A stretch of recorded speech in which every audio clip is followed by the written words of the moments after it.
Viens avec moi si tu veux vivre. Maintenant, depuis John Rambo. Pareil, John Rambo. Alors, je commence sur celui-là, parce que moi, voilà, c'est ce que j'attendais depuis toujours, ça. Déjà, il en revient à ce personnage que j'aime énormément, sauf que là, on n'est pas dans le cliché absolu. Scène de barbarie ultra choquante, je crois que même à l'heure actuelle, j'ai jamais revu un film. C'est de boucherie.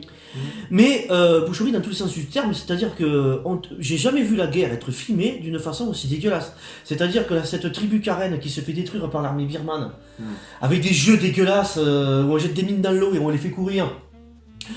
Je crois que j'ai jamais vu de bébé se faire éventrer à la baïonnette, sauf dans ce film-là. Il y a des scènes, pourtant j'ai vu tous les films possibles imaginables sur la guerre du Vietnam, sur tout ce que vous voudrez. C'est drame psychologique, mais celui-là, la scène à la fin, c'est une boucherie totale. Je me rappelle quand on est sorti du film, il y avait des gens encore qui se tenaient la tête. Personne n'avait été prêt pour ce film. Personne n'avait été prêt. Non, on sortait avec le smile parce qu'on était heureux d'avoir vu ça. Mais on sortait, on était courbaturés. Tu sors pas indemne d'un film comme ça. Voilà, ce film-là, il est dangereux, il est excellent ce film. Moi, j'ai adoré. Et puis lui, ce côté froid où il s'est reculé là dans la jungle. Parce que il s'est mis un peu à la retraite et c'est cette femme là qui va le chercher. Donc déjà lui par rapport à son personnage, sur son visage tu vois toute l'expérience qu'il a eu, tout le vécu quoi. Il a ça lui dans le regard, le vécu, l'expérience de la guerre et c'est ça, je trouve ça vachement magnifique de ce point de vue du personnage quoi. Puis après bien évidemment la grosse séquence à la fin finale d'action qui quand c'est bon quoi, le mec il va pour aider cette fille-là, pour aller les sauver, il se bat et tout ça, et là c'est le moment de Rambo quoi. Donc franchement c'est... Moi j'avais pris une claque quand j'étais allé le voir celui-là. Voilà, c'est le premier en plus que j'ai vu parce que moi j'ai pas eu les 3 premiers, j'ai vu celui-là, mais franchement top quoi. Pourtant il est très critiqué je crois celui-là d'ailleurs. Alors précisément en fait je ne l'aime pas pour toutes les raisons que vous avez énumérées, exactement un peu comme Rocky Balboa, déjà l'image qui change, qui se modernise et tout, et qui colle un peu moins à l'ambiance. Et puis le côté boucherie, etc. En fait, tu rajoutes de la froideur et du gore en fait à un personnage qui est déjà de base froid et austère. C'est-à-dire que tu en perds complètement le côté un petit peu romantique. Il n'y a pas ça dans mais là on est dans une configuration où lui il a quitté la guerre, il a quitté ça, il a voulu quitter la civilisation et il est rattrapé. Il est rattrapé par ça parce qu'au fond de lui il peut pas laisser ses pauvres gens aller se faire. Moi je soupçonne, c'est en plus la période je crois où commençait à sortir un peu tous les torture porn que ça s'appelle avec les sauts. Ça au hostel et tout. Voilà. Ça faisait partie des arguments des magazines premières et tous ces trucs-là qui disaient Sylvester Stallone fait son saut et hostel à lui tout seul. Non, il s'est pas revendiqué de ça, mais lui, il s'est renseigné sur à quel endroit, il pouvait pas refaire le Vietnam, il pouvait pas refaire ci, il pouvait pas refaire ça. Ouais. Donc il s'est renseigné à l'époque du film. Je crois qu'on est en 2006, 2008, ouais. Et il se dit quelle guerre il y a qui c'est que j'ai pas tué en fait dans d'autres films quoi. Et il y a ça ce qui se passe là-bas en Birmanie. Donc vu que lui ça tombe très bien, Rambo est censé être en Thaïlande. Le contexte Birmanie n'est pas un problème voilà. Du tout, hein. Mais tu peux pas traiter d'un sujet comme ça. D'actualité. C'est quand même un des plus gros génocides qu'il y a eu. Les vidéos qu'il a eu accès de journalisme de guerre qu'on a pu donner sont pires peut-être que ce qu'on a vu dans le film. Donc la violence, c'est pas une pornographie visuelle. Là il y a un côté plus documentaire. La violence est obligatoire pour traiter ce sujet-là. C'est pas possible de traiter différemment que de montrer ça. Oui, en gros, le parti pris, c'est voilà. vouloir te montrer la réalité. Pour une fois, la violence dans ce film-là est un personnage à être tout seul dans le film. Enfin, moi, c'est comme ça que je l'ai ressenti. Du coup, si je veux voir un documentaire, je vais voir un documentaire, et si je veux voir un film, je m'attends à être un peu plus tiré hors de la réalité, et là, ça lui colle les deux pieds dans la boue. C'est pas un documentaire, mais c'est un reflet acerbe de la guerre. Je trouve ça exceptionnel. Quand tu vois des films de guerre, par exemple, où les mecs ils traversent des plages, ils sont censés se faire happer par des automitrailleuses, et que les types, tu vois les corps, il n'y a rien, non. Voilà. Ouais, je passe d'un extrême à l'autre. Le premier à avoir fait ça, ça a été Il faut sauver le soldat Ryan Spielberg. Il a dit, faut pas déconner. On peut pas, faut pas déconner. Voilà ce qu'il a dit. Bon, question de dosage. Donc là, ça a été trop dosé à mon goût. Peut-être. Oui. La suite. Expendable.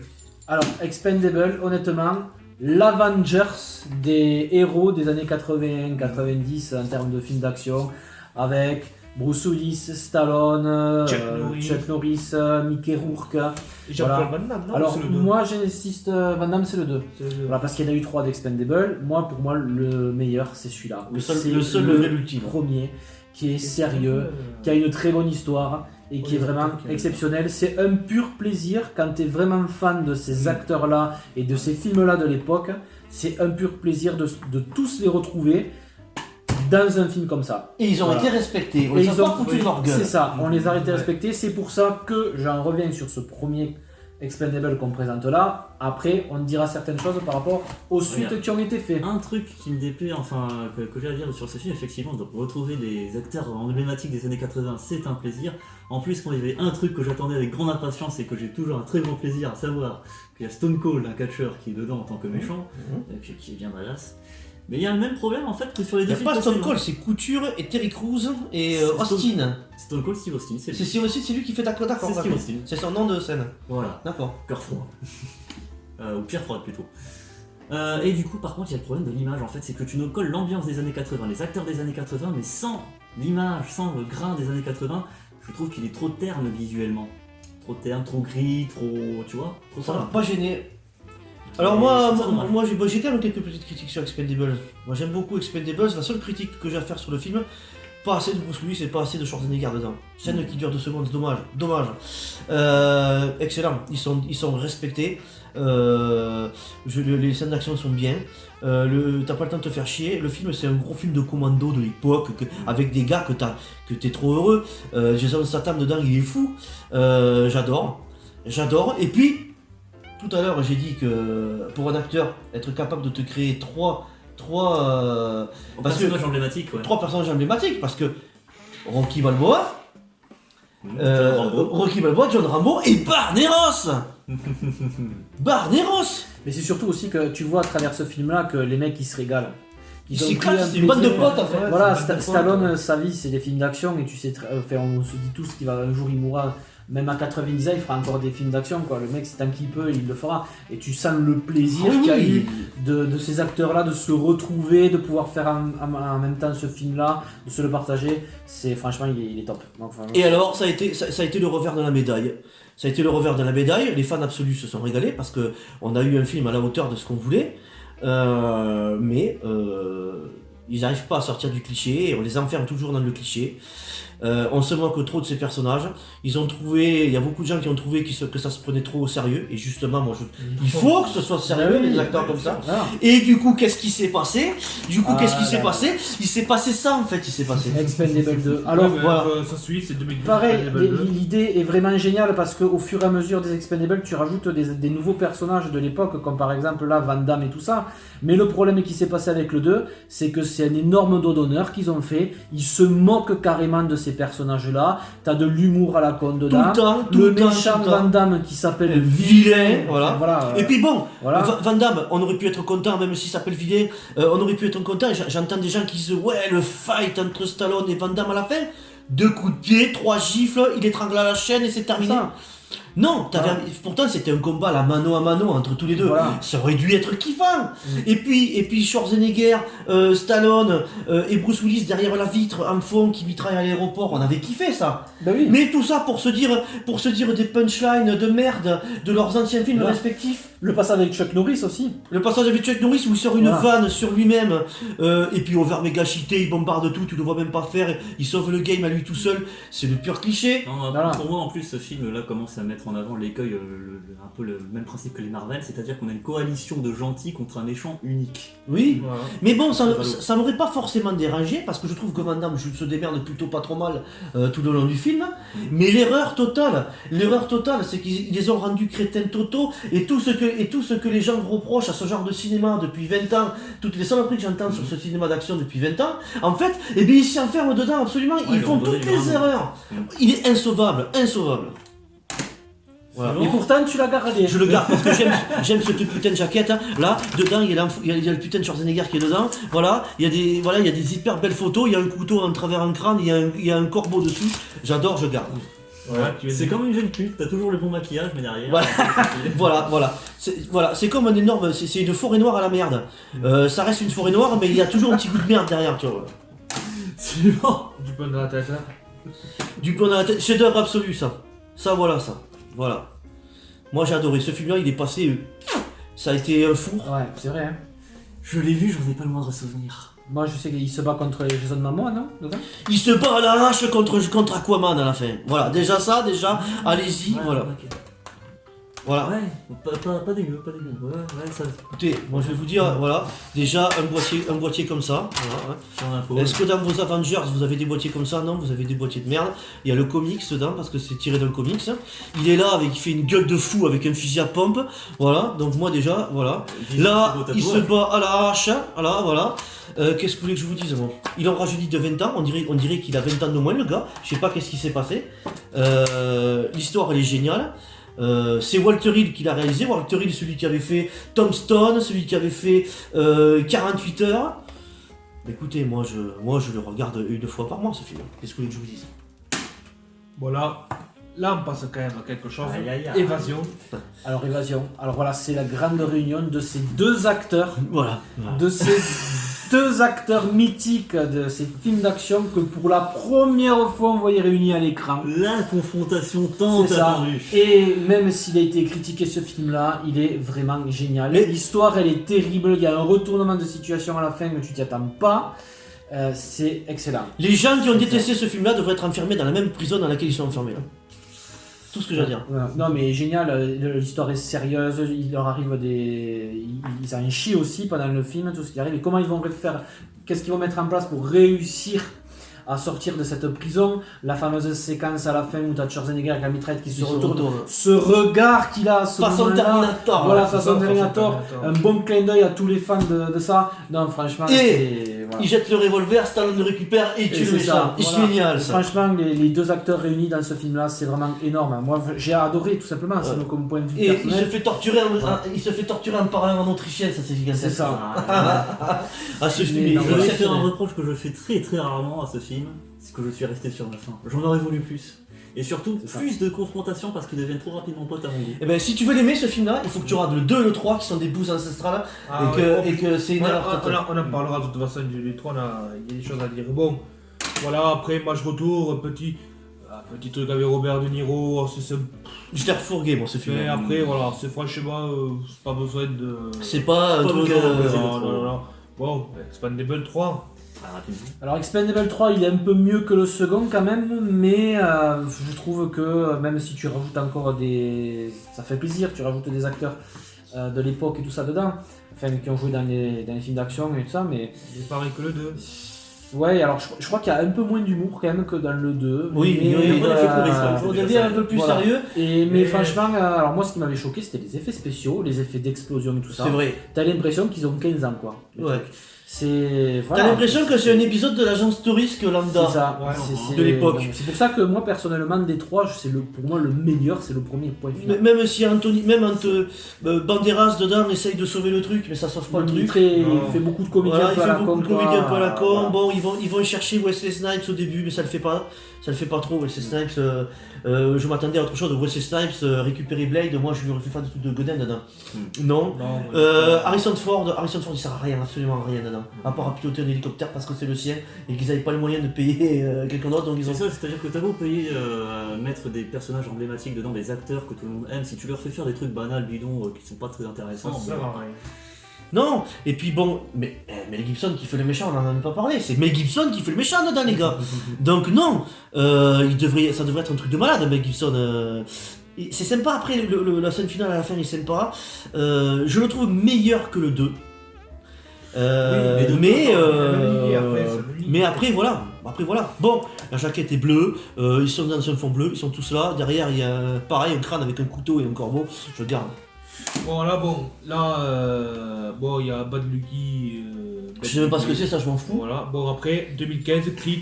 Ah. Alors Creed, voilà, c'est le renouveau total. Enfin, moi, d'un point de vue personnel, je m'étais vraiment régalé. J'ai trouvé génial le fait qu'ils reprennent le fils de Apollo Creed. Hein. Voilà, je vais y arriver à la fin. Et le fait comme il entraîne, et puis il le prend sous son aile, et surtout le côté encore une fois dramatique du personnage de Rocky, puisque dans celui-là, enfin, quand tu vois le personnage de Rocky avec toutes les couilles qu'il a eu, il attrape un cancer dans Oui, celui-là. oui. Donc il y a et la façon dont aussi le fils d'Apollo Creed le prend en main aussi. Ils s'entraident tous les deux, l'autre dans le combat pour préparer son match et l'autre dans le combat de la maladie. Quoi. Ouais. Et lui, il monte les marches avec son cancer. C'est ça. Et il y a un hommage dans ce film-là que je trouve en termes d'atmosphère, on rend hommage à Rocky et je l'ai trouvé fabuleux ce film-là. Exceptionnel. T'es toujours dans l'atmosphère de Rocky, dans le drame et il est exceptionnel pour moi, franchement. Pareil, Stallone qui monte les marches, qui bat son cancer, c'est une allégorie de la vie et de la façon dont veulent se battre les gens qui sont malades et pas se laisser aller. C'est vraiment, il devient Mickey dans ce film-là, c'est Mickey. Il devient Mickey voilà. Quand j'ai entendu parler qu'ils allaient faire un film qui s'appelait Creed, que c'était le fils de Creed, je dis mais non, je m'en fous, faites pas ça. J'en ai rien à foutre. Je voulais absolument pas. J'ai dit mais ça, faut surtout pas faire ça. C'est une surprise absolue. On s'est régalé, on en a même un chien dans le film. Ah ouais. C'était. Il y a ce fameux passage mythique qui est fabuleux, il te prend par les tripes. C'est le moment où il s'entraîne, il dit allez on va voir Rocky avec ses potes là, quand ils sont sur le quad, que lui il court. Et que l'autre il est à la fenêtre à ce moment-là, ils vont lui dire bonjour pendant l'entraînement. Ouais. Quand elle est au ralenti cette scène, il y a une musique à ce moment-là, la bande son elle est magnifique. Donc moi j'étais comme ça devant, j'allais trembler, j'avais eu des frissons. Voilà, on s'y attendait absolument pas. Et non, pour moi c'est un chef-d'œuvre. Et en plus il est parfaitement bien filmé, il y a des plans de séquences de fou, c'est génial. Oui, c'est un chef-d'œuvre et tout, mais à choisir, franchement, je préférais Rocky que le Rocky Balboa, que le Creed à choisir. Creed. Quand vous avez dit que Rocky Balboa c'est peut-être le film de trop, pour moi c'est peut-être celui-là le film de trop. C'est lui qui a dit ça, pas moi. Moi j'ai pas dit que c'était le film de trop. Non. Moi je dis que c'est un film de trop par rapport au personnage de Rocky à lui-même parce qu'il remonte sur un ring à son âge. Que là on est dans une continuité scénaristique Creed. Ouais, mais... Voilà, là il ne monte plus sur le ring, il passe véritablement entraîneur. Et il n'entraîne pas n'importe qui. Il entraîne le fils de son meilleur ami, d'Apollo. Et je trouve que scénaristiquement, ça, c'est exceptionnel. Oui, mais à choisir, moi, s'il fallait qu'il s'arrête là, moi, ça m'aurait... Mais après, c'est un très grand film, attention. Tu ressens, pareil, tu ressens le personnage de Rocky, tu ressens vraiment Rocky, voilà, c'est vrai qu'il combat la maladie, tout ça, que l'autre, il va lui faire de lui un très grand boxeur, parce que aussi, le fils d'Apollo, le problème, c'est qu'il porte le nom de son père. Et ça, il faut pouvoir... Et lui, il a envie de se faire un autre nom. Et ça, c'est très très très compliqué. Parce que tout le monde dit, toi, t'es pas comme ton père. Il se fait... Voilà. Il dit, toi, t'es pas comme ton père, ne boxe pas, ni rien. Le gars, il est obligé de boxer au Mexique. Parce qu'au début, il boxe au Mexique. Des combats amateurs. Parce que lui, il a envie de boxer, mais par rapport au nom de son père qu'il a, il ne peut pas boxer. Après, c'est un très beau film. C'est un très beau film, mais moi, j'aurais tendance... Si je dois, là, j'ai pas le choix, on me dit tu dois garder que Rocky Balboa ou que Creed, je garde Rocky Balboa, sans hésiter, c'est sûr et certain. Mais parce que c'est un film qui tourne autour que de lui, voilà. Mais il n'empêche que c'est une très bonne suite, mais je trouve quand même que le scénario de Creed est meilleur que le scénario de Rocky Balboa, par contre. Non. Ah, moi je trouve que le scénario est meilleur. Je trouve que le scénario est meilleur parce que c'est absolument pas crédible qu'un mec de son âge remonte sur le ring et soit à deux doigts presque de battre un type qui a 20 ans de moins que lui. C'est ça. Parce que ça, dans toute l'histoire de la boxe, ça c'est. Peut-être qu'il y a eu une exception, mais ça m'étonnerait. Et c'est. Oui, mais t'as le style t'as le même style qui est pas pareil. Et déjà, je me rappelle qu'à l'époque. Bon, après, il y a le génie de la réalisation de Sylvester Stallone dans Rocky Balboa, c'est sûr et certain. Mais non, et je trouve qu'il y a que son personnage évolue mieux dans Creed. Après c'est des avis, ça c'est voilà. Après je les aime absolument. Après voilà, dans Creed, t'as le beau-frère de Creed qu'on oublie, le beau-frère de qui joue Apollo, non comment il s'appelle merde. Le beau-frère de Rocky, comment il s'appelle Mickey ? Non. Paulie qui est mort. Oui. Bon là aussi ça rajoute une couche, il y a ça.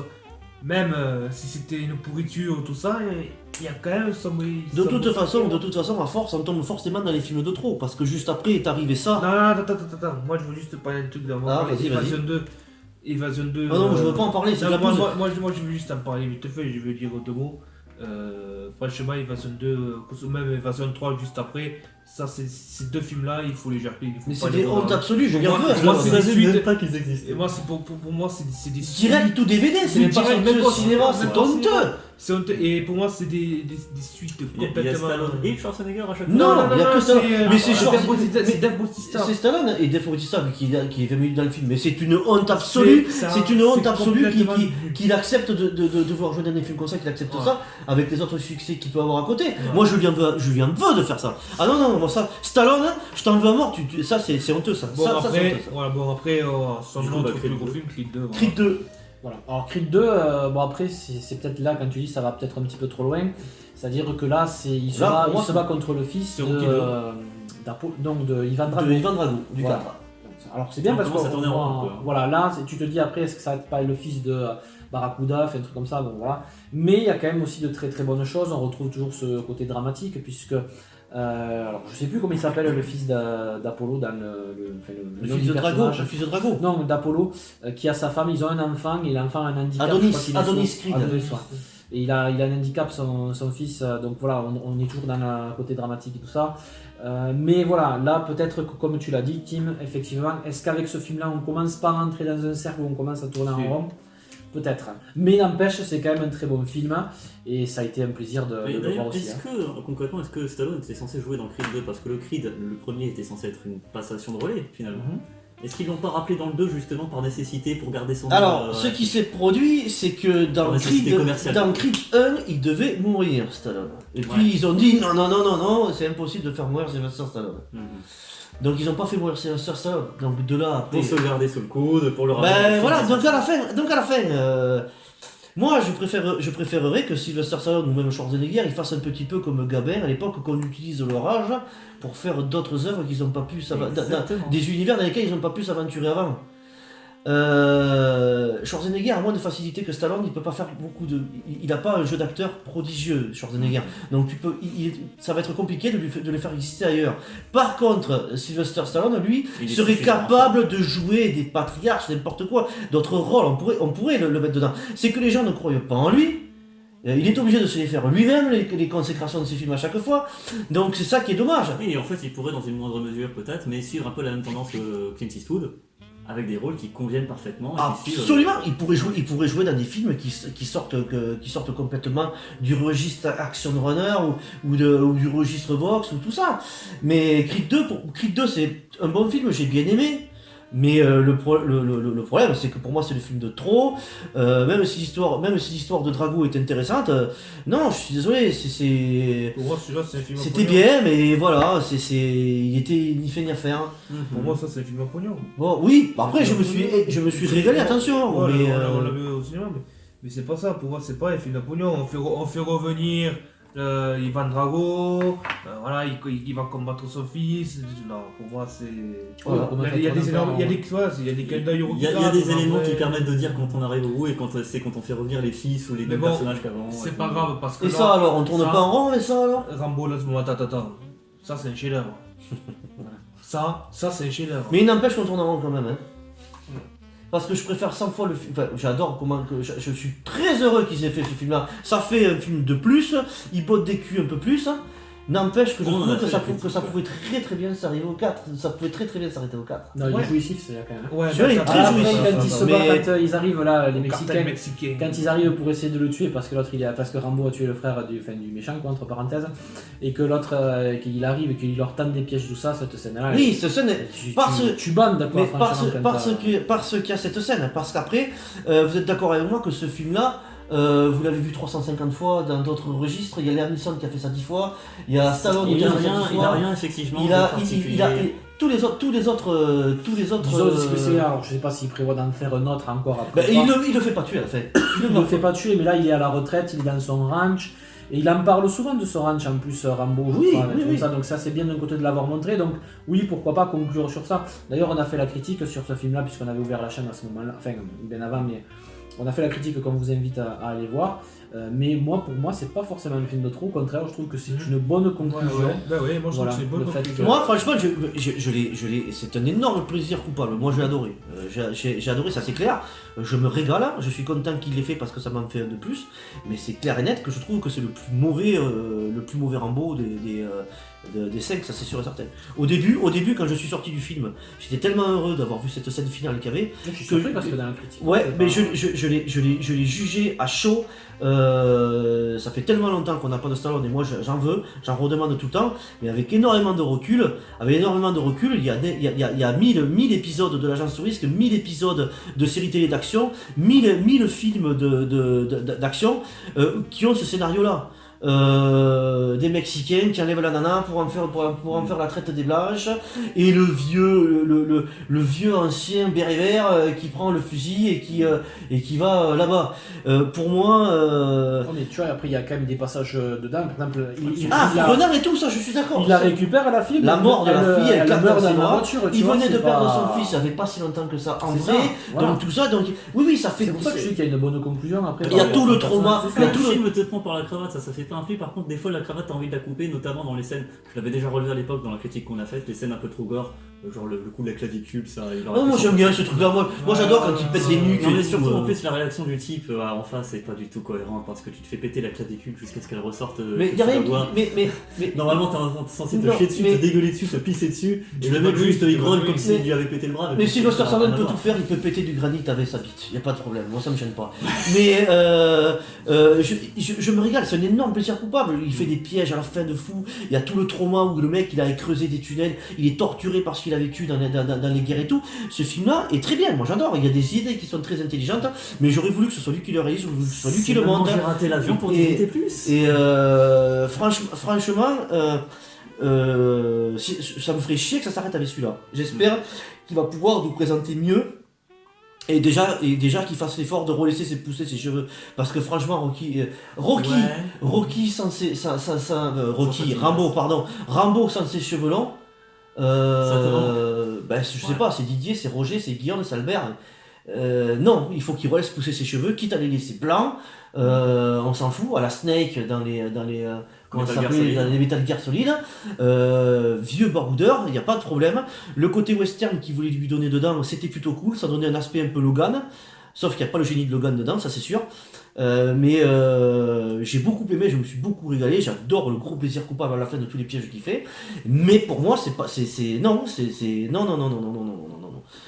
Pour moi, le gros Rambo, c'est vraiment le 1 et le 4, ça c'est clair. Next. Voilà. On a terminé. Voilà, ça sera tout pour cet hommage qu'on a fait sur Stallone. Alors la vidéo vient de changer d'un coup, pourquoi? Parce que normalement on devait conclure cette troisième partie avec toute l'équipe de The Judgment Film, mais on a eu un souci en fait, on l'a faite et en fait on n'a pas appuyé sur le bon bouton, enfin il y a eu un bug quoi. Donc on s'en est aperçu une fois qu'on a rentré les vidéos dans l'ordinateur. C'est pour ça que je me permets de faire cette vidéo là pour conclure cette troisième partie. Donc voilà, merci de nous avoir suivis pour cette troisième partie sur cet hommage qu'on a fait sur Stallone.